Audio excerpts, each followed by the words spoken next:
سيئات أعمالنا من يهده الله فلا مضل له ومن يضلله فلا هادي له وأشهد أن لا إله إلا الله وحده لا شريك له وأشهد أن محمدًا عبده ورسوله يا أيها الذين آمنوا اتقوا الله حق تقاته ولا تموتن إلا وأنتم مسلمون يا أيها الناس اتقوا ربكم الذي خلقكم والذين من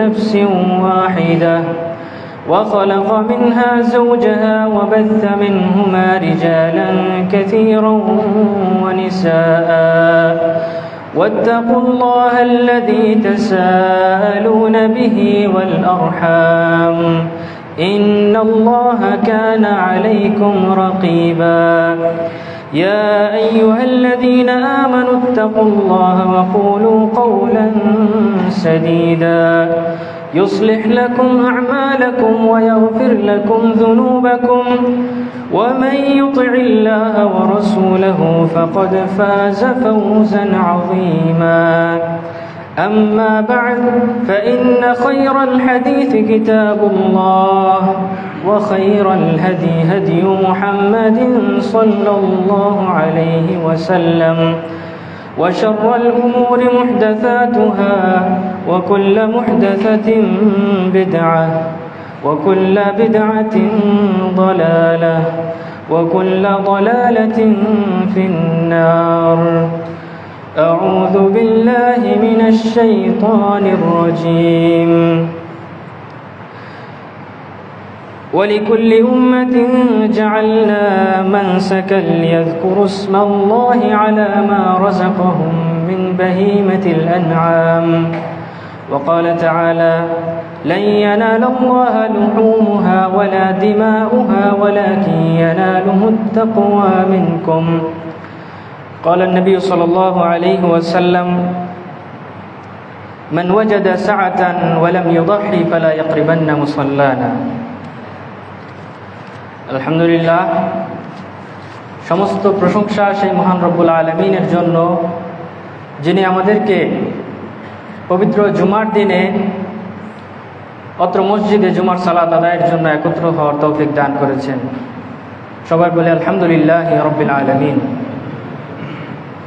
দরুদ ও সালাম বর্ষিত হোক মানবতার মুক্তির দিশারি সৈয়দুল মুরসালিন খাতামুন নবিয়্যিন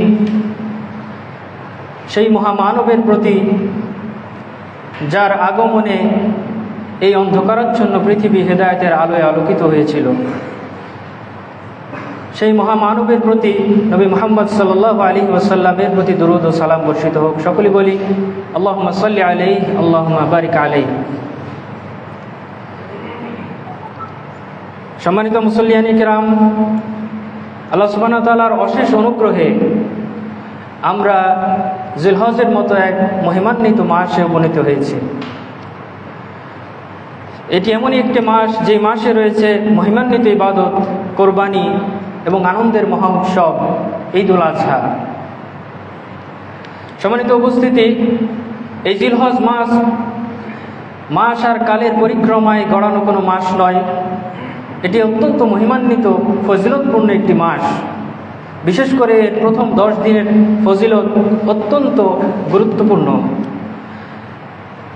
এই 10 দিনের তুলনা আর অন্য কোনো সময়ের সাথে হয় না। এজন্য নবী সাল্লাল্লাহু আলাইহি ওয়াসাল্লাম বলেছেন, জিলহজের এই প্রথম 10 দিনের আমল আল্লাহ রাব্বুল আলামিনের কাছে এতটাই পছন্দনীয় যে এই ছাড়া আর কোনো আমল, অন্য সময়ের কোনো আমল এতটা পছন্দনীয় নয়। কিন্তু দুঃখজনক বাস্তবতা হলো আমাদের সমাজে জিলহজ মাসকে যতটা গুরুত্ব দেওয়া উচিত ছিল সেই গুরুত্ব আমরা দেখতে পাই না। রমজানের শেষ দশকের যতটুকু গুরুত্ব দেওয়া হয় তার চেয়ে অনেক বেশি গুরুত্ব আমরা পরিলক্ষণ করি এই সমাজে।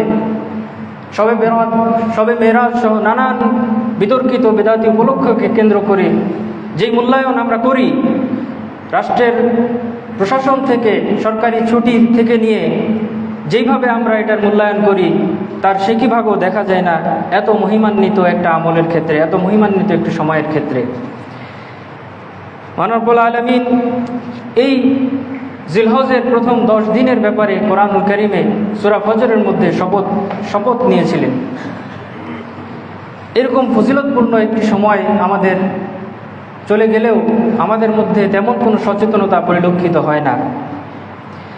জিলহজ মাস আসলেই আমরা কোরবানির কেনাকাটা, ঈদের প্রস্তুতি সহ গতানুগতিক কিছু ব্যস্ততা নিয়ে আমরা ব্যস্ত হয়ে পড়ি। কিন্তু এই জিলহজ মাসের গুরুত্বপূর্ণ আমল 1 তারিখ থেকে 9 তারিখ পর্যন্ত রোজা, বিশেষ করে আরাফার দিনের রোজার গুরুত্ব অপরিসীম। এছাড়াও যে কোনো সৎ আমল, বেশি বেশি তাকবীর তাহলিল পাঠ করা ইত্যাদি আমল, এই বিষয়গুলো আমাদের সমাজ থেকে এক প্রকার নেই বললেই চলে। এটা আমাদের জন্য অনেক বড় দুর্ভাগ্য। আমাদের সমাজের যারা কর্ণধার, সেই আলেম সমাজ হয়তো যথাযথভাবে যেভাবে তারা নানান বেদাতি উপলক্ষকে প্রচার করে থাকে, এইভাবে এত মূল্যবান একটি আমলের সন্ধান তারা দিতে ব্যর্থ হয়েছে। তারা নবীর ওয়ারিস হওয়া সত্ত্বেও এত গুরুত্বপূর্ণ ইবাদতের ব্যাপারে মানুষকে যথাযথভাবে উৎসাহিত করতে পারেনি, বিধায় আজকে সমাজের এই করুণ দুর্দশা। সম্মানিত উপস্থিতি, আমাদের সামনে হাজির হতে যাচ্ছে ঈদুল আজহা। ঈদুল আজহার সবচেয়ে বড় শিক্ষাই হলো কোরবানি করা। ঈদুল আজহা মানে বেশি দাম দিয়ে পশু কেনা কিংবা নিজের অহংকার, গৌরব প্রকাশ করার মানে নয়। কোরবানি হচ্ছে আল্লাহর জন্য, আল্লাহর তাকওয়ার বহিঃপ্রকাশ স্বরূপ। তার জন্য এই ত্যাগের নিদর্শন, ইব্রাহিম আলাইহিস সালাম থেকে রেখে যাওয়া এই ত্যাগের নিদর্শন প্রতিষ্ঠা করাই কোরবানির শিক্ষা। তাই তো আল্লাহ রাব্বুল আলামিন বলছেন, লা ইয়ানালুল্লাহা লুহুমুহা ওয়ালা দিমাউহা ওয়ালাকিন ইয়ানালুহুত তাকওয়া মিনকুম। আল্লাহর কাছে কোরবানির পশুর রক্ত কিংবা মাংস পৌঁছে না, পৌঁছে শুধু তোমাদের তাকওয়া। সম্মানিত উপস্থিতি, যেহেতু জিলহজ মাস আমাদের সামনে সমাগত, স্বাভাবিকভাবে এই জিলহজের গুরুত্ব সংক্ষেপে তুলে ধরার পাশাপাশি কোরবানি এবং ঈদের মাসলা মাসাইল আজকের খুতবায় আলোচনা করব ইনশাআল্লাহ। তো প্রথমেই জিলহজের গুরুত্বের বিষয়ে যদি আমরা বলতে যাই, তো মহান রব্বুল আলামিন যে সমস্ত বিষয়ের উপরে শপথ করেন কোরআনের মধ্যে, স্বাভাবিকভাবেই এই বিষয়গুলো অত্যন্ত তাৎপর্য বহন করে। এমনই একটি তাৎপর্যপূর্ণ সময় হচ্ছে জিলহজের এই 10 দিন। আল্লাহ রাব্বুল আলামিন সূরা ফজরের মধ্যে বলছেন, ওয়াল ফজরি ওয়া লায়ালিন আশর, ফজরের শপথ এবং শপথ 10 রাতের। ইবনে আব্বাস সহ সকল মুফাসসিরিনদের মত এটাই যে এখানে এই 10 রাত বলতে জিলহজের 10 দিনকে বোঝানো হয়েছে। সুতরাং আমরা বুঝতে পারছি যে জিলহজ কত গুরুত্বপূর্ণ, জিলহজের এই 10 দিন। এছাড়াও হাদিসে আল্লাহ রাসূল সাল্লাল্লাহু আলাইহি ওয়াসাল্লাম বলছেন, ইবনে আব্বাস থেকে বর্ণনা এসেছে সহিহ বুখারীর মধ্যে, মা মিন আইয়ামিল আমালিস সালিহ ফিহিন্না আহাব্বু ইলাল্লাহ মিন হাযিহিল আইয়ামিল আশর। জিলহজের এই 10 দিনের আমলের থেকে অতি প্রিয় আমল আল্লাহর কাছে আর কোনো সময়ের নেই। স্বাভাবিকভাবে সাহাবীরা প্রশ্ন করলেন যে আল্লাহ রাসূল, ওয়ালাল জিহাদু ফি সাবিলিল্লাহ, জিহাদ, আল্লাহর রাস্তায় জিহাদ করাও কি এর চেয়ে ফজিলতপূর্ণ নয়?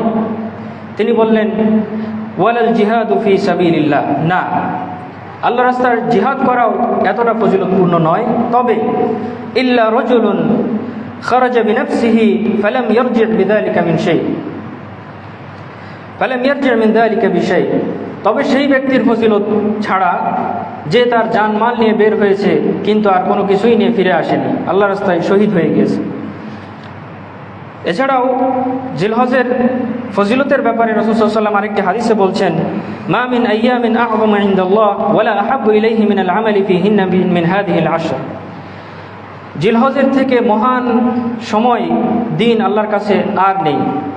এবং এই জিলহজের আমল আল্লাহর কাছে অতি প্রিয়, এত প্রিয় আর কোনো আমল নেই। সুতরাং ফাকসিরু ফীহিন্না মিনাত তাহলিল ওয়াত তাকবীর ওয়াত তাহমিদ, সুতরাং তোমরা এই সময়ে আল্লাহর বেশি বেশি তাহলিল করো, অর্থাৎ লা ইলাহা ইল্লাল্লাহ পাঠ করো, এবং তাকবীর পাঠ করো, এবং তাহমিদ আল্লাহর প্রশংসা জ্ঞাপন করো। এছাড়াও জিলহজের ফজিলতের আরও গুরুত্বপূর্ণ একটি দিক হলো, এই জিলহজের এই 10 দিনের মধ্যেই রয়েছে কোরবানির দিন এবং আরাফার দিন। আরাফার দিন অত্যন্ত ফজিলতপূর্ণ একটি দিন। এই দিনের ব্যাপারে রাসূল সাল্লাল্লাহু আলাইহি ওয়াসাল্লাম বলছেন, মা মিন ইয়াউমিন আকসারু মিন আন ইউতিকাল্লাহু ফীহি আবদান মিনান নার মিন ইয়াউমি আরাফা। আরাফার দিনের চেয়ে আল্লাহ রাব্বুল আলামিন কোনো বান্দাদেরকে এত বেশি পরিমাণে অন্য কোনো সময় জাহান্নাম থেকে মুক্তি দেন না। এছাড়াও আরাফার দিনের রোজার রয়েছে ব্যাপক ফজিলত। হাদিসে এসেছে, কাতাদা রাদিয়াল্লাহু আনহু থেকে বর্ণিত, তিনি বলছেন, সিয়ামু ইয়াউমি আরাফা আহতাসিবু আলাল্লাহি আন ইউকাফিরা আস-সানাতা আল্লাতী ক্বাবলাহু ওয়াল্লাতী বা'দাহু। আরাফার দিনের রোজার ব্যাপারে আমি আশা করছি যে এই রোজার মাধ্যমে আগত 1 বছরের এবং বিগত 1 বছরের গুনাহ আল্লাহ মাফ করে দেবেন। সুবহানাল্লাহ। তেমন একটি দিন এই জিলহজের মধ্যেই রয়েছে, জিলহজের প্রথম 10 দিনের মধ্যে রয়েছে। এছাড়াও কোরবানির দিনও এই 10 দিনের মধ্যে রয়েছে। এর শ্রেষ্ঠত্ব সম্পর্কে আল্লাহ রাসূল সাল্লাল্লাহু আলাইহি ওয়াসাল্লাম বলছেন, আ'যামুল আইয়ামি ইনদাল্লাহি তাআলা ইয়াউমুন নাহর। আল্লাহর কাছে অন্যতম শ্রেষ্ঠ একটি দিন হচ্ছে কোরবানির দিন। সুম্মা ইয়াউমুল কার, অতঃপর তার পরের দিন অর্থাৎ 11ই জিলহজের কথা বলা হয়েছে। তো আমরা দেখতে পাচ্ছি যে এই 10 দিন এমন একটি দিন যেখানে সালাত, সিয়াম, কোরবানি, হজ, উমরা সকল ধরনের ইবাদতের সমারোহ ঘটেছে এই 10টা দিনের মধ্যে। এই জন্য এই 10 দিন এত গুরুত্বপূর্ণ, এত অনন্য। স্বাভাবিকভাবে প্রশ্ন আসে যে এই 10 দিন কি তাহলে রমজানের শেষ দশকের 10 দিনের চেয়েও উত্তম? তো এই ক্ষেত্রে আলিম ওলামাগণ এটা সমন্বয় করেছে, বিশেষভাবে ইমাম ইবনুল কাইয়িম এবং ইমাম ইবনে রজব রাহিমাহুমুল্লাহ, ওনারা এর সমন্বয় করে বলেছেন যে দিবসের দিক থেকে জিলহজের প্রথম 10 দিন সবচেয়ে উত্তম। কারণ এই 10 দিনের মধ্যেই রয়েছে কোরবানির দিন, এই 10 দিনের মধ্যেই রয়েছে আরাফার দিন।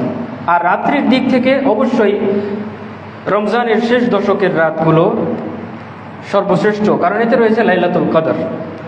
তো এই ছিল জিলহজের 10 দিনের ফজিলতের কিছু অংশ। তো কি করতে পারি আমরা এই 10 দিনে? আমার সংক্ষেপে এই বিষয়গুলো একটু আলোচনা করে আমি কোরবানি এবং ঈদের সালাতের বিষয়ে আলোচনা করব ইনশাল্লাহ। তো এই 10 দিনে প্রথমে যে বিষয়টা সবচেয়ে গুরুত্বপূর্ণ সেটা হলো 1 তারিখ থেকে 9 তারিখ পর্যন্ত, জিলহজের 1 তারিখ থেকে 9 তারিখ পর্যন্ত রোজা রাখা অত্যন্ত সওয়াবের কাজ। বিশেষ করে 9 জিলহজ আমরা ইতিপূর্বে আলোচনা করলাম, আরাফার দিনের রোজা অত্যন্ত ফজিলতপূর্ণ একটি রোজা। তবে হাজিগণ আরাফার দিনের এই রোজা রাখবেন না। এছাড়াও আছে বেশি বেশি তাকবীর পাঠ করতে হবে, তাহলিল পাঠ করতে হবে, লা ইলাহা ইল্লাল্লাহ। তাকবীরের একটি শব্দ আছে হাদিসের মধ্যে, আল্লাহু আকবার, আল্লাহু আকবার, লা ইলাহা ইল্লাল্লাহ, আল্লাহু আকবার, আল্লাহু আকবার, ওয়ালিল্লাহিল হামদ। এছাড়াও যত প্রকারের সৎ আমল রয়েছে, কোরআন তেলাওয়াত, বেশি বেশি কোরআন তেলাওয়াত করতে হবে, আত্মীয়তার সম্পর্ক, পিতামাতার প্রতি সৎ ব্যবহার, জিকির, আজকার, সকাল সন্ধ্যার জিকিরগুলো বিশেষভাবে আমল করতে হবে। এছাড়াও হজ উমরা রয়েছে, আমাদের হাজিরা ইতিমধ্যেই হজ পালনের জন্য ওই সৌদি আরবে অবস্থান করছেন।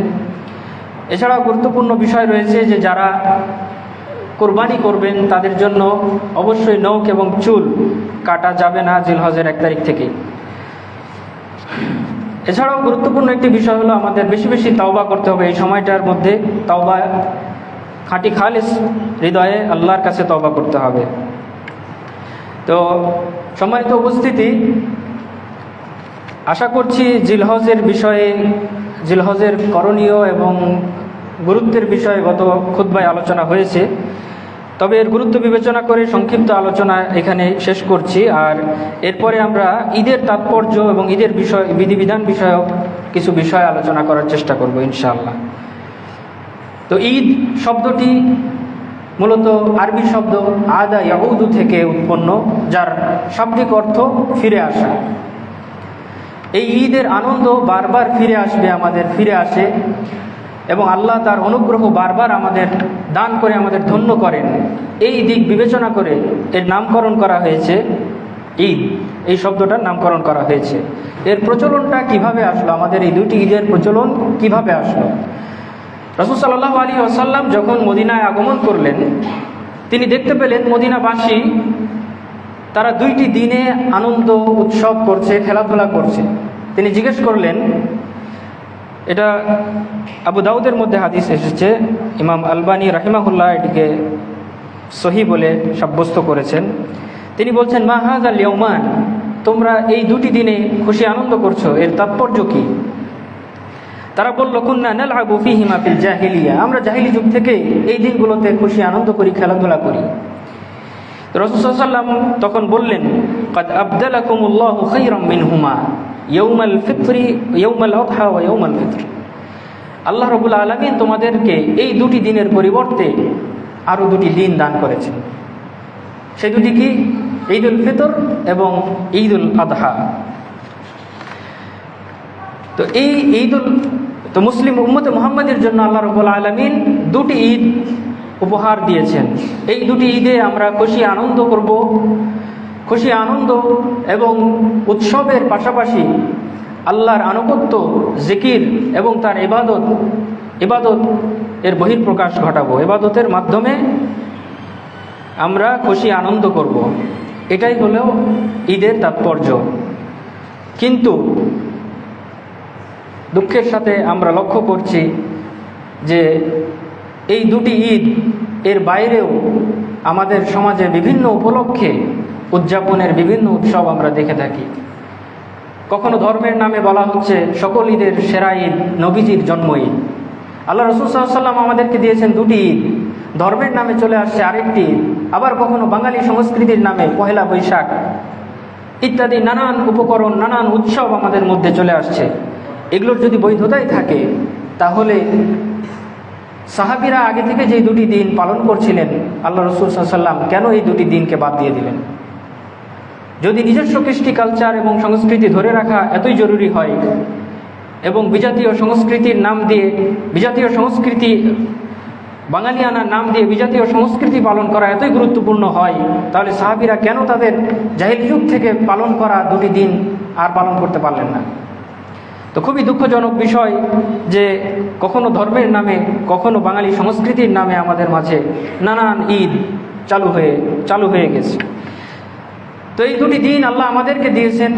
এই দিনে আমাদের কিছু করণীয় রয়েছে, সেই করণীয়গুলো আমরা সংক্ষেপে আলোচনা করি। প্রথমে, ঈদের দিন আমাদের করণীয় হচ্ছে গোসল করা এবং পরিষ্কার পরিচ্ছন্নতা অবলম্বন করা, গোসল করার মাধ্যমে, এবং সুগন্ধি ব্যবহার করা। এগুলো মুস্তাহাব। জুমার দিনে আমরা যেভাবে গোসল করে সুগন্ধি মেখে নামাজের জন্য প্রস্তুত হই, একইভাবে ঈদের দিনেও আমরা নামাজের জন্য প্রস্তুত হব। ইবনে উমর রাদিয়াল্লাহু আনহু থেকে সহিভাবে প্রমাণিত হয়েছে, তিনি ইন্নাহু কানা ইয়াগতাসিলু ইয়াওমাল ফিত্রি ক্বাবলা ইয়াগদু ইলাল মুসাল্লা, ঈদগাহে যাওয়ার আগে তিনি গোসল করে নিতেন। এছাড়াও আমাদের সর্বোত্তম কাপড় চোপড় পরিধান করতে হবে। ইবনে উমর থেকে আরও বর্ণিত হয়েছে, ইন্নাহু কানা ইয়ালবিসু আহসানা থিয়াবিহি ফিল ঈদাইন, তিনি দুই ঈদে তার সবচেয়ে ভালো কাপড়গুলো পরিধান করতেন। এছাড়াও সুগন্ধি ব্যবহার করার কথা রয়েছে, এটাও মুস্তাহাব। এরপরে ঈদের দিনে খাবার গ্রহণের বিষয়ে একটি সুন্নাত রয়েছে, সেটি হলো ঈদুল ফিতরে আমরা ঈদগাহে যাওয়ার পূর্বে খাবার গ্রহণ করব। এক্ষেত্রে সুন্নাত হলো বেজোড় সংখ্যায় খেজুর খাওয়া, 1টা অথবা 3টা অথবা 5টা অথবা 7টা। আর ঈদুল আজহার ক্ষেত্রে ঈদগাহে যাওয়ার পূর্বে কোনো খাবার না খেয়ে যত তাড়াতাড়ি ঈদের সালাত আদায় করা যায়, ঈদের সালাত আদায় করে কুরবানির গোশত দিয়ে নাস্তা করা সুন্নাত।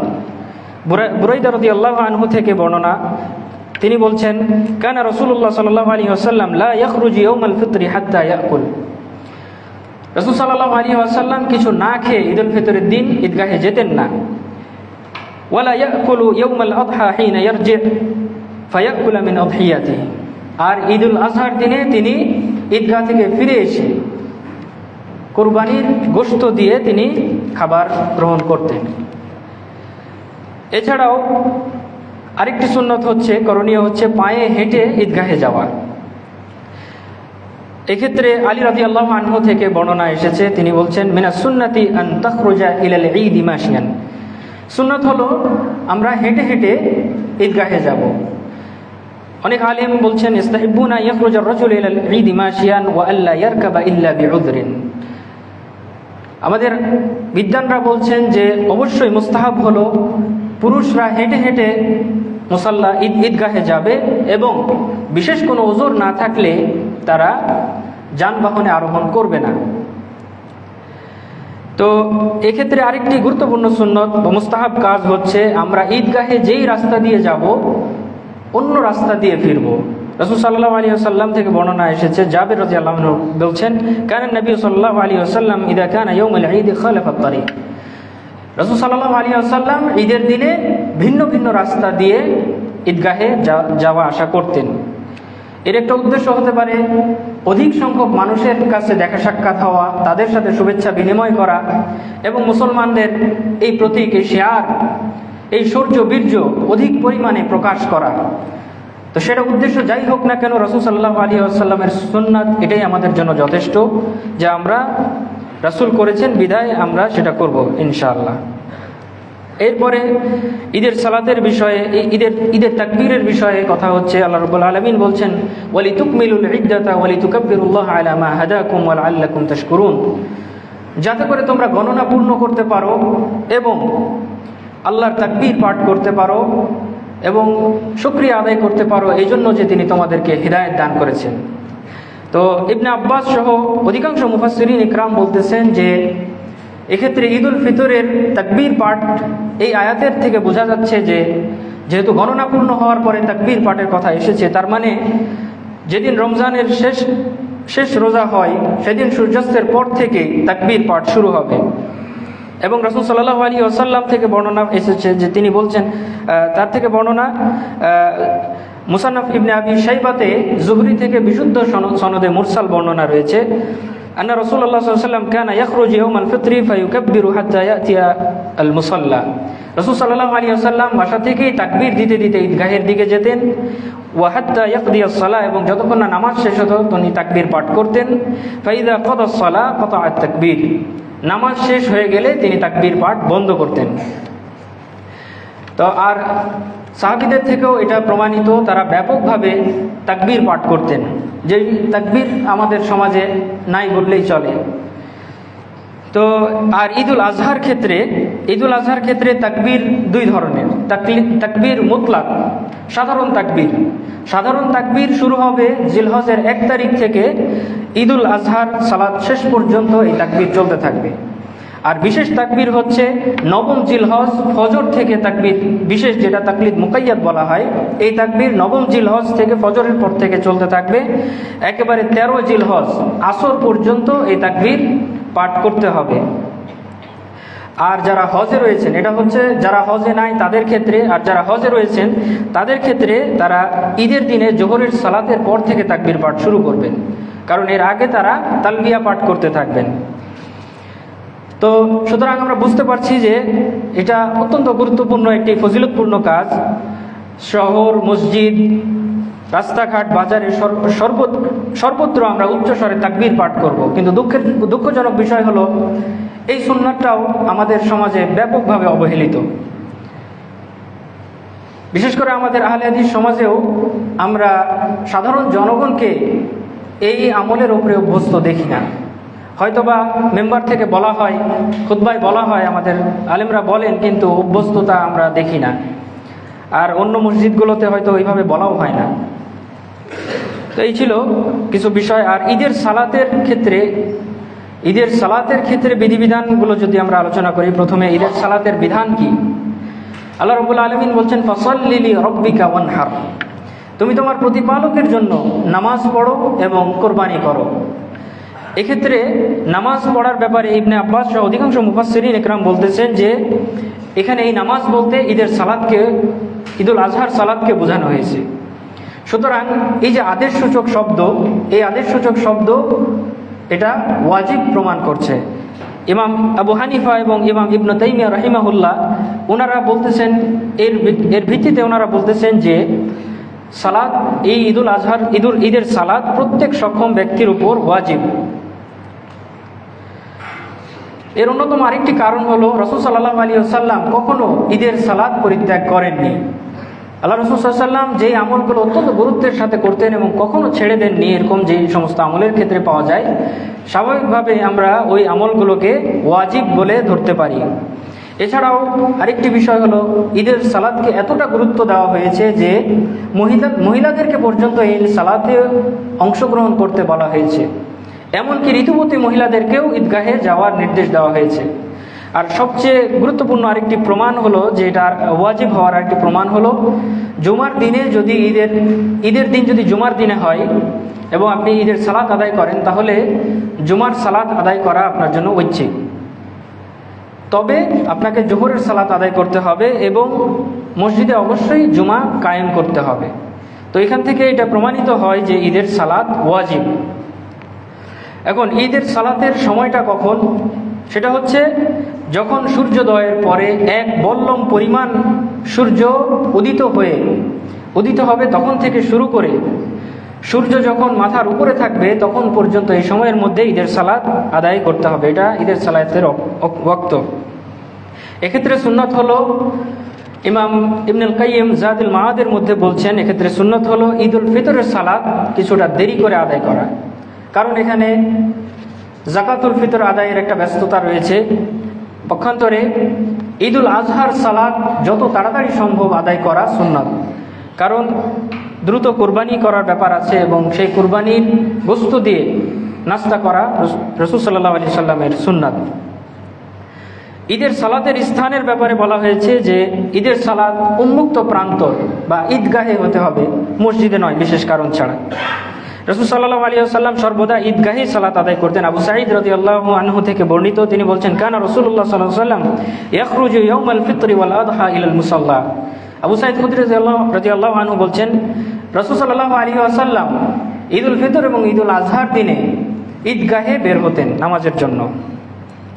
সুতরাং বিশেষ ওজর বা বৃষ্টির কারণ ছাড়া, ঈদগাহ ছাড়া, খোলা প্রান্তর ছাড়া মসজিদে আদায় করা সমীচীন নয়। আরেকটি বিষয় হলো ঈদের সালাতের আগে পরে কোনো নামাজ নেই এবং আজান এবং একামত কোনোটি নেই। ইবনে আব্বাস রাদিয়াল্লাহু আনহু থেকে বর্ণনা, তিনি বলছেন, খারাজা ইয়াউমাল ফিতর আন্না নবী সাল্লাল্লাহু আলাইহি ওয়াসাল্লাম খারাজা ইয়াউমাল ফিতর ফাসাল্লা রাকাতাইন লাম ইউসাল্লি ক্বাবলাহা ওয়ালা বা'দাহা।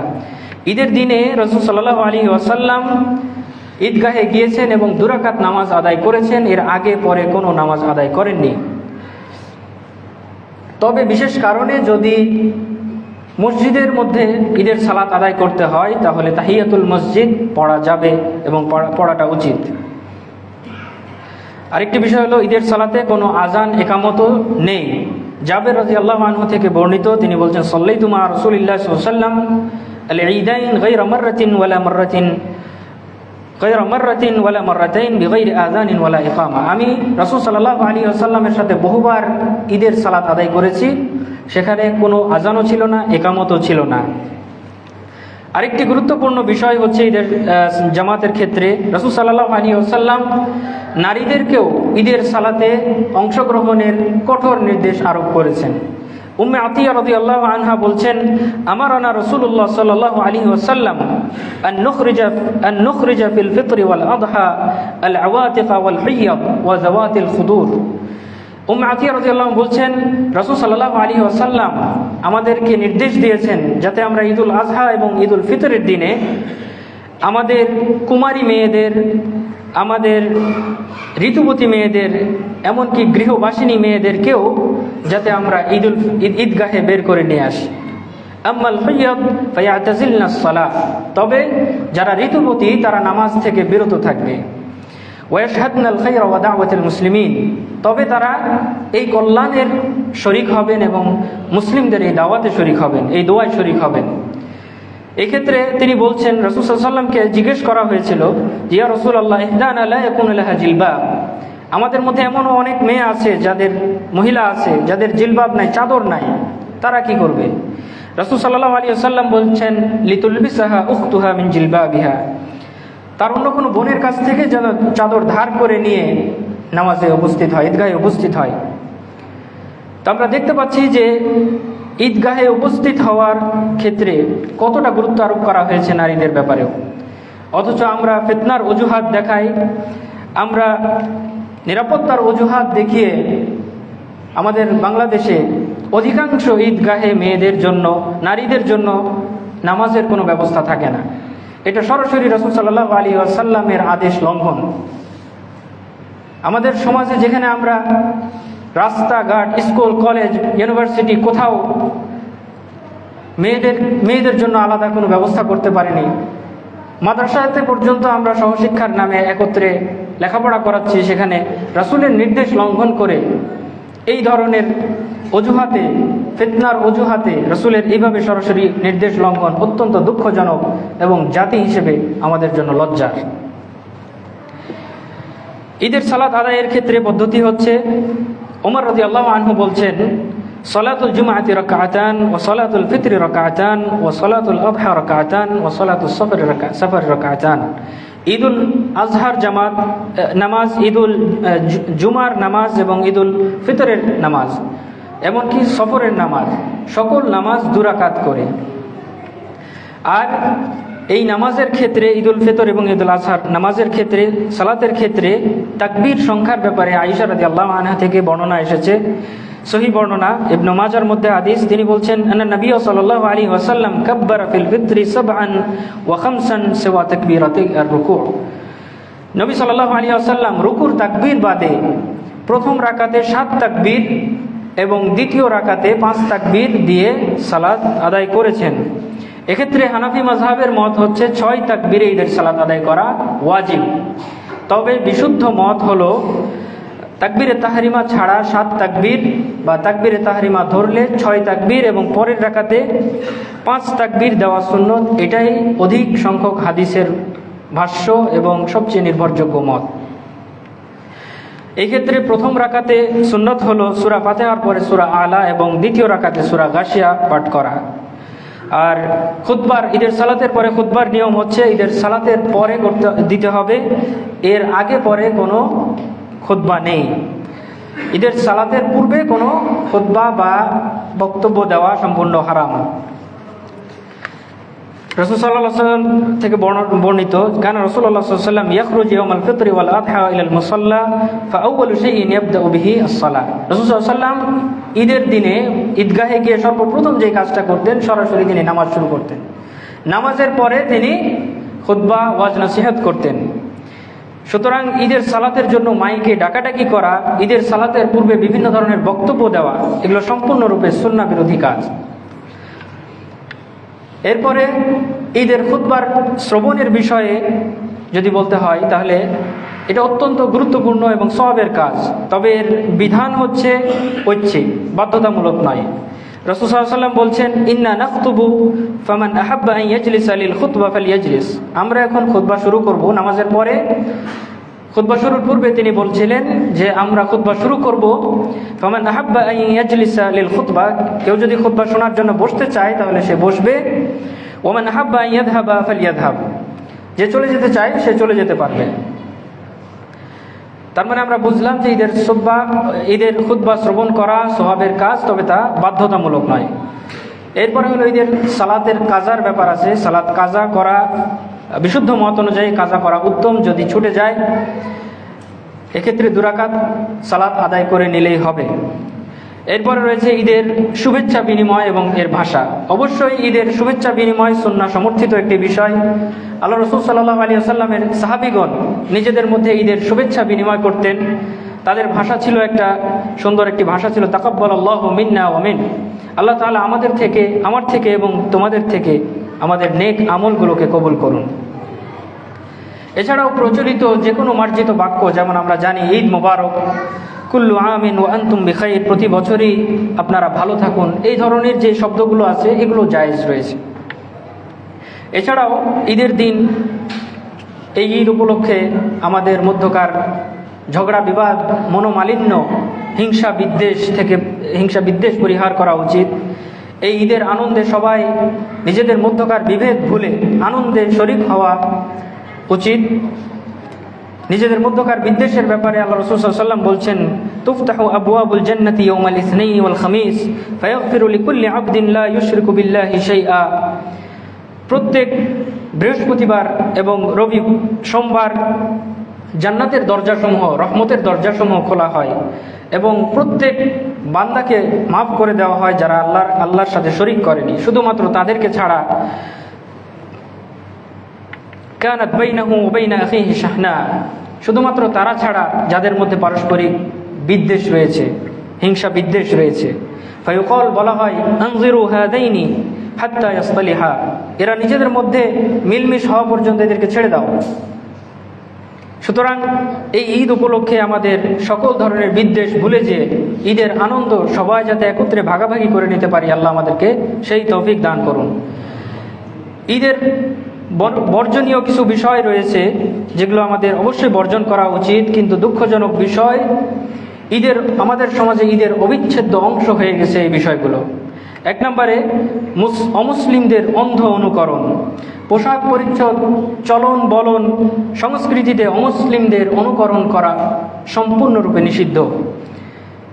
এ ব্যাপারে রাসূল সাল্লাল্লাহু আলাইহি ওয়াসাল্লাম বলছেন, মান তাশাব্বাহা বিকওমিন ফাহুয়া মিনহুম, যে ব্যক্তি বিজাতীয় অন্য কোনো গোষ্ঠীর সাথে সাদৃশ্য অবলম্বন করবে সে তাদেরই অন্তর্ভুক্ত হয়ে যাবে। এরপরে রয়েছে বিপরীত লিঙ্গের বেশ ধারণ করা। ঈদের দিনে ফ্যাশনের নামে পুরুষরা নারীদের ফ্যাশনের নামে এই ধরনের বেশ, এই ধরনের বেহায়াপনা সম্পূর্ণরূপে এই ধরনের বিষয় থেকে বিরত থাকতে হবে। রাসূল সাল্লাল্লাহু আলাইহি ওয়াসাল্লাম এই গর্হিত কাজের ব্যাপারে বলেছেন, ইন্নাহু লা'নাল মুতাশাব্বিহাতি মিনান নিসাই বিরিজাল ওয়ার রিজালি বিন নিসা। আল্লাহ রাব্বুল আলামিন নারী হয়ে পুরুষের বেশ ধারণকারী এবং পুরুষ হয়ে নারীদের বেশ ধারণকারীদের ব্যাপারে অভিসম্পাত করেছেন। এছাড়াও আরেকটি বিষয় হচ্ছে, ঈদের দিন কবর জিয়ারতের কোনো প্রথা পালন করা যাবে না। রাসূল সাল্লাল্লাহু আলাইহি ওয়াসাল্লাম তার নিজের ক্ষেত্রে বলছেন, আল্লাহুম্মা লা তাজআল কবরি ঈদান, হে আল্লাহ, আমার কবরটা যেন ঈদ উদযাপনের কেন্দ্রে পরিণত না হয়। সুতরাং আমরা এই জাতীয় কাজ থেকেও বিরত থাকব। আরেকটি বিষয় যেটা খুবই বেদনাদায়ক, কারণ এটাও আমাদের ঈদ উদযাপনের এক অবিচ্ছেদ্য অংশ, বেপর্দা চলাফেরা এবং বেগানা নারী পুরুষের অবাধ মেলামেশা। নারীদের খোলামেলা চলাফেরা, এই ব্যাপারে রাসূল সাল্লাল্লাহু আলাইহি ওয়াসাল্লাম এটাকে জাহান্নামীদের লক্ষণ বলছেন। তিনি বলছেন, নিসাউন কাসিয়াতুন আরিয়াতুন লা ইয়াদখুলনাল জান্নাতা ওয়া লা ইয়াজিদনা রিহাহা, পোশাক পরিহিত অবস্থায়, পোশাক পরেও যারা বিবস্ত্র, ফ্যাশনের নামে যারা অর্ধলঙ্গ কাপড় পরিধান করে বেড়ায় যে সমস্ত নারীরা, তাদের ব্যাপারে আল্লাহ রাসূল সাল্লাল্লাহু আলাইহি ওয়াসাল্লাম বলছেন, লা ইয়াজিদনাল জান্নাহ লা ইয়াদখুলনাল জান্নাতা, তারা কখনোই জান্নাতে প্রবেশ করবে না, ওয়ালা ইয়াজিদনা রিহাহা, জান্নাতের ঘ্রাণটুকুও পাবে না।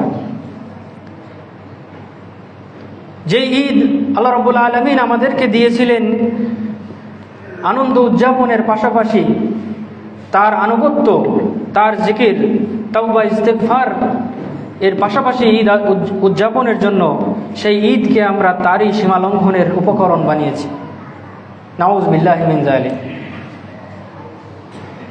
এছাড়াও রয়েছে অবাধ মেলামেশা।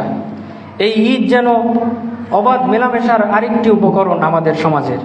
গার্লফ্রেন্ড বয়ফ্রেন্ড থেকে নিয়ে শুরু করে এমনকি পরিবারের আত্মীয় স্বজনদের মধ্যে যাদের জন্য পর্দা হারাম, খালাতো মামাতো ভাই বোন, দেবর ভাসুর, এই সমস্ত উপকরণ, এই সমস্ত আত্মীয় স্বজনদের মাঝে দেখা সাক্ষাৎ এবং পর্দা লঙ্ঘন যেন একটি সাধারণ বিষয়ে পরিণত হয়েছে।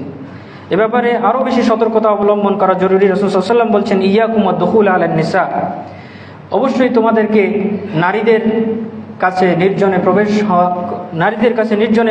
প্রবেশ করা থেকে বিরত থাকতে হবে। তখন তাকে জিজ্ঞেস করা হলো, দেবর ভাসুর এর ব্যাপারে আপনার কি মতামত? তিনি বললেন, আল হামু আল মউত, এরা মৃত্যুর সমতুল্য, কারণ এরা সব থেকে বেশি কাছাকাছি থাকে, যাদের সামনে পর্দা লঙ্ঘন হওয়ার সম্ভাবনা সব থেকে বেশি থাকে। তো এই বিষয়গুলো থেকে আমাদের অনেক বেশি সতর্কতা অবলম্বন করা জরুরি। এছাড়াও তো আরও রয়েছে গান বাজনা, নোংরা বিনোদন, এগুলো এই সমাজের এক করুণ বাস্তবতা। আল্লাহ রাসূল সাল্লাল্লাহু আলাইহি ওয়াসাল্লাম বলছেন, লা ইয়াকুনান্না মিন উম্মতি আকওয়ামুন ইস্তাহিল্লুনা আল হিররা ওয়াল হারির ওয়াল খামরা ওয়াল মাআসিফ। আমার উম্মত, শীঘ্রই আমার উম্মতের মধ্যে এমন জনগোষ্ঠীর আবির্ভাব ঘটবে যারা ব্যভিচার, রেশমি পোশাক, মদ এবং বাদ্যযন্ত্রকে হালাল মনে করবে। তো ঈদ উপলক্ষে আমাদের নোংরা বিনোদনের তো শেষ নেই। এই ঈদ কত নাটক, সিনেমা, গান এর রিলিজ হওয়ার ডেট থাকে এই ঈদগুলোকে কেন্দ্র করে, যেটা খুবই দুঃখজনক এবং লজ্জাজনক। আল্লাহ রাব্বুল আলামিন আমাদেরকে এই জাতীয় বিষয় থেকে বিরত থাকার এবং অভিভাবক হিসেবে আমরা যারা আছি তাদের সচেতনতা জরুরি। অভিভাবকরা অনেক ক্ষেত্রে এই সন্তানদেরকে এই বিষয়গুলোতে ছাড় দিয়ে দেন। মসজিদে বারবার বলা হয়, কিন্তু বাসায় গিয়ে তারা এই বিষয়টা কন্ট্রোল করতে পারেন না। অবশ্যই আপনাদেরকে এই বিষয়টা অত্যন্ত গুরুত্ব সহকারে দেখতে হবে। আল্লাহ আপনাদের তৌফিক দান করুন। এরপরে আমরা কোরবানির বিষয়ে চলে যাই। কোরবানি হচ্ছে, আল্লাহ রাব্বুল আলামিন আমাদেরকে তো সৃষ্টি করেছেন তার ইবাদতের জন্য। তিনি বলছেন, ওমা খালাকতুল জিন্না ওয়াল ইনসা ইল্লা লিয়াবুদুন, আমি নিশ্চয়ই শুধুমাত্র তোমাদেরকে সৃষ্টি করেছি আমার ইবাদতের জন্য। এই অস্তিত্ব জগতে আমাদের আসার একমাত্র কারণই হচ্ছে আল্লাহ রাব্বুল আলামিনের সেই ইচ্ছা, যখন তিনি আমাদের থেকে চেয়েছেন আমরা তার ইবাদত করি। আর এই ইবাদতের অন্যতম গুরুত্বপূর্ণ একটি উপকরণ, একটা মাধ্যম হলো কোরবানি করা। এভাবে আল্লাহ রাব্বুল আলামিন বলছেন, কুল ইন্না সলাতি ওয়া নুসুকি ওয়া মাহইয়ায়া ওয়া মামাতি লিল্লাহি রাব্বিল আলামিন। হে রাসূল, আপনি বলুন, আমার নামাজ, আমার কোরবানি, আমার জীবন, আমার মরণ সব কিছুই জগৎসমূহের প্রতিপালক আল্লাহ রাব্বুল আলামিনের জন্য। অনুরূপভাবে তিনি সূরা কাউসারের মধ্যে বলছেন, ফাসাল্লি লিরাব্বিকা ওয়ানহার, সুতরাং আপনার রবের জন্য নামাজ পড়ুন এবং কোরবানি করুন।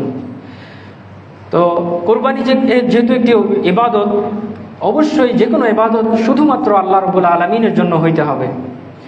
এক্ষেত্রে পশু জবেহ যদি আমরা আল্লাহ ব্যতীত অন্য কারো নামে, কোনো মাজার, পীর, দরগার নামে করে দিই, সম্পূর্ণরূপে সেটি বাতিল হয়ে যাবে এবং শিরকে পরিণত হবে। এক্ষেত্রে রাসূল সাল্লাল্লাহু আলাইহি ওয়াসাল্লাম বলছেন, লাআনাল্লাহু মান যাবাহা লিগাইরিল্লাহ, আল্লাহ ব্যতীত অন্য কারো নামে, কারো উদ্দেশ্যে যদি কোরবানি করা হয়, ওই ব্যক্তিকে আল্লাহ অভিসম্পাত করেন, লানত করেন। সকল মুহাদ্দিস, মুফাসসির এবং উলামাদের মতে আল্লাহ ব্যতীত অন্য কারো নামে জবেহকৃত ওই পশুর গোশত ভক্ষণ করা সম্পূর্ণরূপে হারাম। তো কোরবানির পশু জবে এবং তার হুকুম এর বিষয়ে কথা হলো, কোরবানির পশু জবাই কয়েকটি বিষয় রয়েছে। আকিকার বিষয় রয়েছে, এখানেও কোরবানি পশু জবাই হয়, হাদি বলা হয়। কোরবানি রয়েছে, কোরবানি হচ্ছে ঈদুল আজহার দিনগুলোতে নির্দিষ্ট প্রকারের গৃহপালিত পশু জবেহ করা আল্লাহর নৈকট্য লাভের জন্য। এটাই মূলত ঈদুল আজহার দিনগুলোতে কোরবানি করা, এটা হচ্ছে কোরবানি। এ ব্যাপারে অবশ্যই কোরবানি করতে হবে ঈদের সালাতের পরে। রাসূল সাল্লাল্লাহু আলাইহি ওয়াসাল্লাম বলছেন, মান যাবাহা বা'দা সালাতি ফাকাদ তাম্মা নুসুকুহু, যে ব্যক্তি ঈদের সালাত আদায়ের পরে কোরবানি করলো তার কোরবানি সম্পন্ন হলো। ওয়া আসাবা সুন্নাতাল মুসলিমিন, এবং সেই ব্যক্তি মুসলিমদের সুন্নাত যথাযথভাবে পালন করলো। রাসূল সাল্লাল্লাহু আলাইহি ওয়াসাল্লাম নিজ হাতে শিংওয়ালা 2টি দুম্বা কোরবানি করেছিলেন। জবাই করার সময় তিনি বিসমিল্লাহ আল্লাহু আকবার বলে পশু জবাই করেছিলেন। তো এই পশু জবাই বা এই কোরবানির বিধান সম্পর্কে ওলামাদের মধ্যে কয়েকটা মত রয়েছে। এর মধ্যে প্রথম মতটি হচ্ছে কোরবানি করা ওয়াজিব। এই মতের পক্ষে রয়েছেন ইমাম আবু হানিফা, ইমাম আউজাঈ, লাইস এবং মালিকি মাযহাবের বেশ কিছু আলেম এই মত প্রকাশ করেছেন। ইমাম ইবনে তাইমিয়া রাহিমাহুল্লাহ, উনিও এই মতের পক্ষে যে কোরবানি করা ওয়াজিব। তারা দলিল হিসেবে যেই দলিলগুলো এনেছেন, এক নম্বর হচ্ছে আল্লাহ বলছেন, ফাসাল্লি লিরাব্বিকা ওয়ানহার, তোমরা তুমি তোমার রবের জন্য নামাজ আদায় করো এবং কোরবানি করো। এখানে সরাসরি আল্লাহ রাব্বুল আলামিন আদেশসূচক শব্দ ব্যবহার করেছেন। স্বাভাবিকভাবে আল্লাহ রাব্বুল আলামিন যখন আদেশসূচক শব্দ ব্যবহার করেন তখন তা ওয়াজিব অর্থ বহন করে। এটা এক নম্বর দলিল। 2 নম্বর, রাসূল সাল্লাল্লাহু আলাইহি ওয়াসাল্লামের একটি ভাষ্য, যেটা সবচেয়ে স্পষ্ট দলিলে মর্মে, তিনি বলছেন, মান ওয়াজাদা সাআতান ওয়া লাম ইউদাহি ফালা ইয়াকরিবান্না মুসাল্লানা, যেই ব্যক্তি সামর্থ্য থাকা সত্ত্বেও কোরবানি করলো না, সেজন্য আমাদের ঈদগাহের ধারে কাছেও না আসে। এই যে ধমক সূচক, তিরস্কার সূচক শব্দ, এটা শুধুমাত্র ওয়াজিবের ক্ষেত্রেই প্রযোজ্য হতে পারে। 2 নম্বর কথা, তৃতীয় দলিল হচ্ছে নবী সাল্লাল্লাহু আলাইহি ওয়াসাল্লাম বলছেন, ইন্না আলা কুল্লি আহলি বাইতিন ফি কুল্লি আমিন উযহিয়া, প্রত্যেক পরিবারের জন্য প্রতি বছর কোরবানি করা কর্তব্য। এই সমস্ত দলিলের আলোকে তারা বলছেন কোরবানি করা ওয়াজিব। পক্ষান্তরে কোরবানি করা সুন্নাহ মুআক্কাদা মর্মে আরেকটি মত রয়েছে। এই মতটি আবু বকর রাদিয়াল্লাহু আনহু, ওমর রাদিয়াল্লাহু আনহু থেকে, ইবনে আব্বাস রাদিয়াল্লাহু আনহু থেকে, এদিকে ইমাম শাফিঈ, মালিক, এমন আহমদ বিন হাম্বল সহ অধিকাংশ আলেমগণ বলতেছেন, জমহুরদের মত হলো যে এটা সুন্নাহ মুআক্কাদা। তাদের সবচেয়ে বড় দলিল হলো রাসূল সাল্লাল্লাহু আলাইহি ওয়াসাল্লাম বলছেন, ইযা রাআইতুম হিলালা যিল হিজ্জা ওয়া আরাদা আহাদুকুম আন ইউদাহিয়া ফালা ইয়ামাসসু মিন শা'রিহি ওয়া বাশরিহি শাইআ, যখন তোমরা জিলহজের চাঁদ দেখবে এবং তোমাদের মধ্যে কেউ যদি কুরবানি করার ইচ্ছা পোষণ করে, তাহলে সে যেন তার নখ এবং চুল থেকে কোনো কিছু স্পর্শ না করে বা না কাটে। এক্ষেত্রে তাদের কথা হচ্ছে, যেহেতু এখানে কুরবানির বিষয়টিকে ঐচ্ছিকভাবে উপস্থাপন করা হয়েছে, যে কেউ যদি কুরবানি করতে চায়, তো এই ভাষায় প্রমাণ করে যে এটা সুন্নাহ, এটা কখনো ওয়াজিব নয়, এটা তাদের কথা। আরেকটি কথা হচ্ছে যে রাসূল সাল্লাল্লাহু আলাইহি ওয়াসাল্লাম তার উম্মতের পক্ষ থেকে কুরবানি দিয়েছেন, সুতরাং কুরবানি যেহেতু হয়েছে, সুতরাং এটা সুন্নাহ হওয়ারই দাবি রাখে, এটা তাদের মত। এক্ষেত্রে আমরা বলবো যে প্রথম মতটি দলিলের আলোকে অধিক যুক্তিযুক্ত।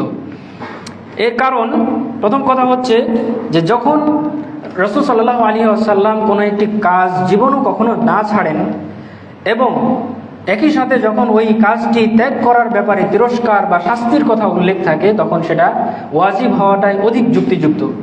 এক্ষেত্রে দ্বিতীয় মতে আমরা যেটা দেখতে পাচ্ছি যে ঐচ্ছিকের বিষয়টা এসেছে, ঐচ্ছিকের বিষয়টা এক্ষেত্রে ধর্তব্য না হওয়াই যুক্তিযুক্ত। কারণ যখন শাস্তির কথা বা তিরস্কারের কথা চলে আসে, তখন সেটা ধর্তব্য অনেক ক্ষেত্রেই হয় না। যেমন আল্লাহ রাব্বুল আলামিন কোরআনের মধ্যে উল্লেখ করছেন, ফামান শাআ ফালইউমিন ওয়া মান শাআ ফালইয়াকফুর, অতএব কারো যদি ইচ্ছা হয় সে ঈমান আনবে, আর কারো যদি ইচ্ছা হয় সে কুফরি করবে। এখানে ঈমান আনার মতো গুরুত্বপূর্ণ বিষয় এবং কুফরি বর্জন করার মতো গুরুত্বপূর্ণ বিষয়কে ঐচ্ছিকভাবে আল্লাহ রাব্বুল আলামিন কোরআনে উপস্থাপন করছেন। তার মানে এই নয় যে ঈমান আনয়ন করা ঐচ্ছিক, কুফরি পরিত্যাগ করা ঐচ্ছিক, কখনোই নয়। তো ভাষাভঙ্গি যেটাই হোক না কেন, যখন রাসূল সাল্লাল্লাহু আলাইহি ওয়াসাল্লাম থেকে তাগিদ থাকবে এবং এটা পরিত্যাগের বিষয়ে শাস্তি বা তিরস্কার উল্লেখ থাকবে, তখন সেটা ওয়াজিব হওয়ায় অধিক যুক্তিযুক্ত। তবে ওই অপর মতটিও এক গুরুত্বপূর্ণ মত, এখানে বাড়াবাড়ি করার কোনো সুযোগ নেই। আর কুরবানির তাৎপর্যের মধ্যে রয়েছে, এই কুরবানি আমাদের আদিপিতা হযরত ইব্রাহিম আলাইহিস সালাম এবং তার পুত্র হযরত ইসমাইল আলাইহিস সালামের সেই মহান ত্যাগের ইতিহাস থেকে এর তাৎপর্য উঠে আসে। হযরত ইব্রাহিম আলাইহিস সালাম স্বপ্নে দেখেছিলেন যে তিনি তার কলিজার টুকরা সন্তানকে জবেহ করছেন। নবীদের স্বপ্ন তাদের ওহীর অন্তর্ভুক্ত। তিনি বুঝেছিলেন আল্লাহ রাব্বুল আলামিন তার জন্য এক কঠিন পরীক্ষার ব্যবস্থা করেছেন, আল্লাহ তাকে পরীক্ষা করতে চান। তিনি তার সুযোগ্য পুত্র হযরত ইসমাইল আলাইহিস সালামকে বললেন, কোরআনের মধ্যে এসেছে, আন্নী আযবাহুকা ফানজুর মাযা তারা, আমি স্বপ্নে দেখছি যে আমি তোমাকে জবাই করছি, এখন তুমি তোমার মতামত বলো। সুযোগ্য পুত্র হযরত ইসমাইল আলাইহিস সালাম সেদিন বলেছিলেন, ইয়া আবাতি ফাআল মা তু'মার, আব্বাজান আপনি তাই করেন যার জন্য আপনি আদিষ্ট হয়েছেন। সাতাজিদুনি ইনশাআল্লাহু মিনাস সাবিরিন, ইনশাআল্লাহ আপনি আমাকে ধৈর্যশীলদের অন্তর্ভুক্ত পাবেন। এই কঠিন পরীক্ষায় সেদিন ইব্রাহিম আলাইহিস সালাম উত্তীর্ণ হওয়ার মাধ্যমে এই কোরবানির সার্থকতা প্রমাণিত হয়েছিল। এরপর থেকে আল্লাহ রাব্বুল আলামিন আমাদের কাছ থেকেও এই পরীক্ষাটা, এই তাকওয়াটাই দেখতে চেয়েছেন পশু কোরবানির মধ্য দিয়ে। তিনি বলছেন, লা ইয়ানালুল্লাহু লুহুমুহা ওয়ালা দিমাউহা ওয়ালাকিন ইয়ানালুহুত তাকওয়া মিনকুম, আল্লাহর কাছে কোরবানির এই রক্ত মাংস তোমাদের কাছে পৌঁছবে না, পৌঁছবে শুধু তোমাদের তাকওয়া। তো কোরবানি বিশুদ্ধ হওয়ার জন্য কয়েকটা শর্ত রয়েছে, সময় খুবই সংকীর্ণ। তো সংক্ষেপে আমরা শর্তগুলো আলোচনা করি। প্রথম কথা হচ্ছে, 1 নম্বর শর্ত, শরীয়ত নির্ধারিত সময়ে শরীয়ত নির্ধারিত পশু হইতে হবে। কোরবানি কেবল গৃহপালিত চতুষ্পদ প্রাণী, যার মধ্যে রয়েছে উট, গরু, ছাগল, ভেড়া, দুম্বা ইত্যাদি। মহিষের ব্যাপারে বিতর্ক রয়েছে, বিতর্কের ঊর্ধ্বে থাকাই উত্তম। এছাড়া অন্য কোনো প্রাণী, কোনো বন্য জন্তু, জানোয়ার দিয়ে কোরবানি করা জায়েজ নয়। কোরআনের ভাষায় ওয়ালিকুল্লি উম্মাতিন জাআলনা মানসাকান লিয়াযকুরু ইসমাল্লাহি আলা মা রাযাকাহুম মিন বাহিমাতিল আনআম। প্রত্যেক সম্প্রদায়ের জন্য আমি কোরবানির বিধান করে দিয়েছি, যাতে করে আমি তাদেরকে চতুষ্পদ জন্তু থেকে যে রিজিক দান করেছি সেটার উপর তারা আল্লাহর নাম উচ্চারণ করতে পারে। এরপরে শর্ত হচ্ছে পশুর নির্দিষ্ট বয়সে উপনীত হওয়া। রাসূল সাল্লাল্লাহু আলাইহি ওয়াসাল্লাম বলেছেন, লা তাযবাহু ইল্লা মুসিন্নাতান, তোমরা নির্দিষ্ট বয়সে উপনীত পশু ছাড়া জবাই করবে না। ইল্লা আন তা'সুরা আলাইকুম ফাতাযবাহু জাযআতাম মিনাদ দান, যদি তোমাদের জন্য কঠিন হয়ে যায় তাহলে 6 মাস বয়সের দুম্বা ভেড়া তোমরা কুরবানি করতে পারো। এক্ষেত্রে মুসিন্না হচ্ছে কুরবানির পশুর ন্যূনতম বয়স। উটের ক্ষেত্রে 5 বছর, গরু বা মহিষের ক্ষেত্রে 2 বছর এবং ছাগল, ভেড়া বা দুম্বার ক্ষেত্রে কমপক্ষে 1 বছর। তবে ভেড়া বা দুম্বার ক্ষেত্রে 6 মাস হলেও চলবে। এরপরে গুরুত্বপূর্ণ একটি শর্ত হচ্ছে, যাবতীয় বড় ত্রুটি বিচ্যুতি থেকে মুক্ত থাকতে হবে পশুকে। এক্ষেত্রে রাসূল সাল্লাল্লাহু আলাইহি ওয়াসাল্লাম বলছেন, আরবাআতুন লা তাজুযু ফিল আদাহি, 4টি বিষয় রয়েছে, 4টি ত্রুটি রয়েছে যেটা কুরবানির পশুর মধ্যে থাকা যাবে না।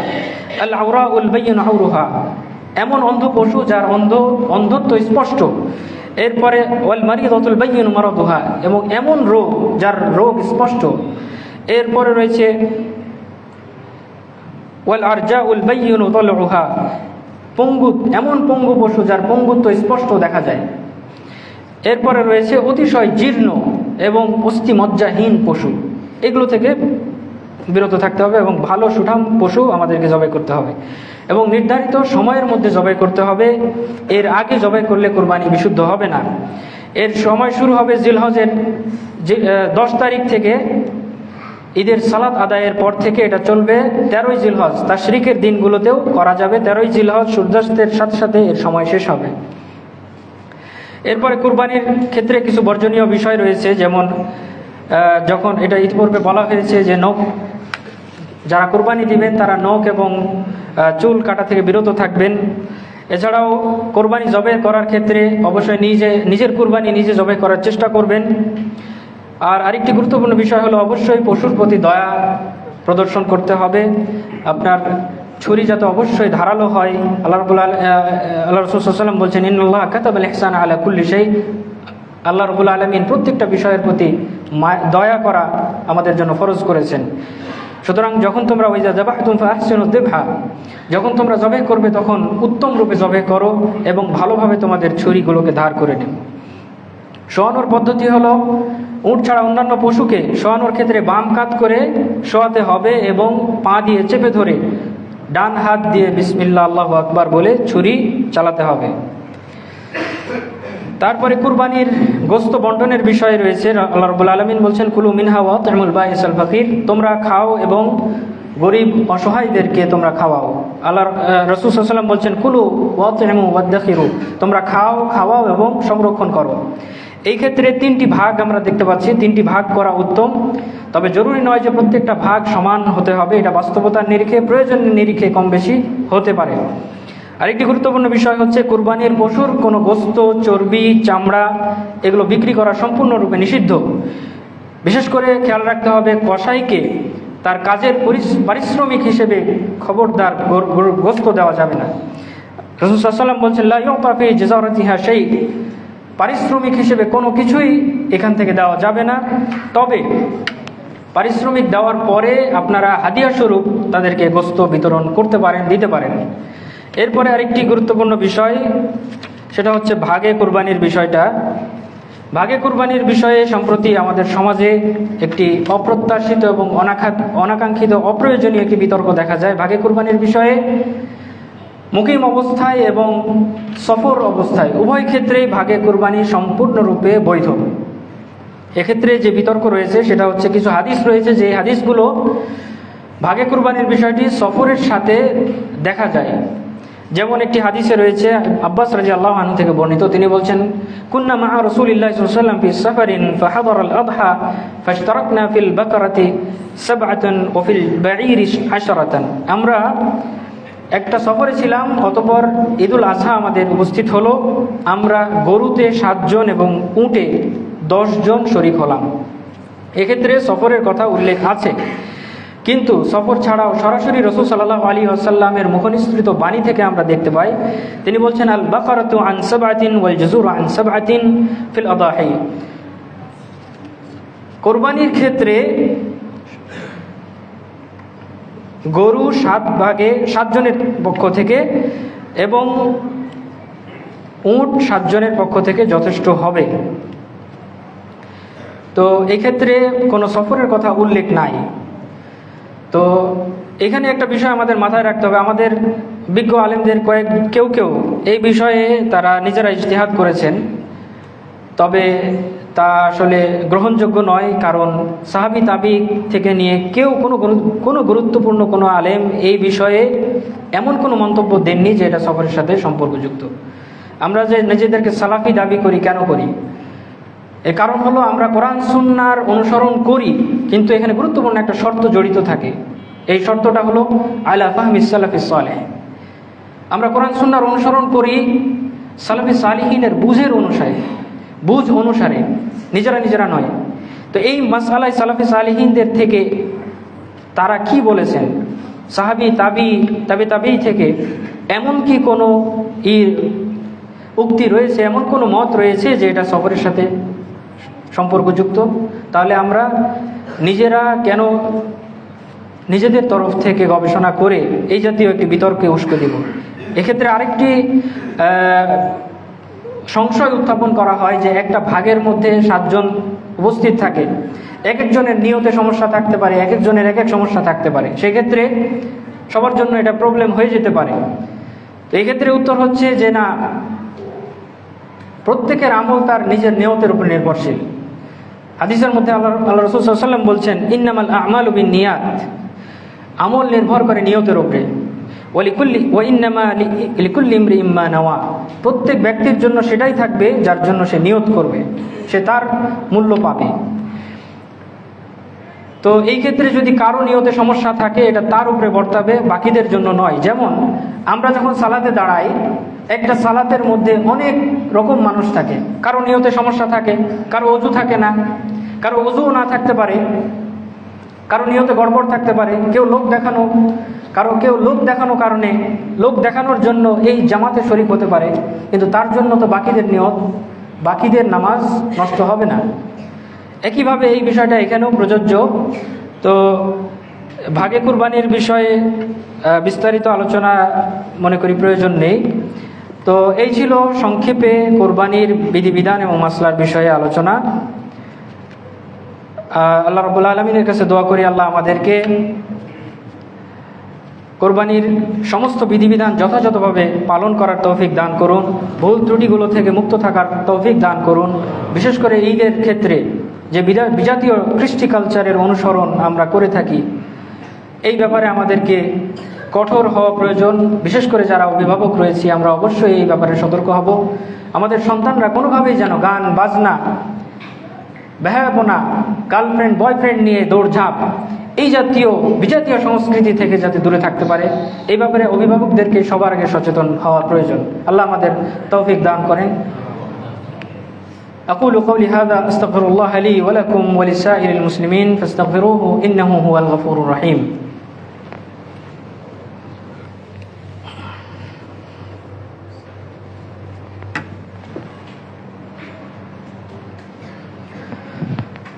الحمد لله رب العالمين والصلاة والسلام على أشرف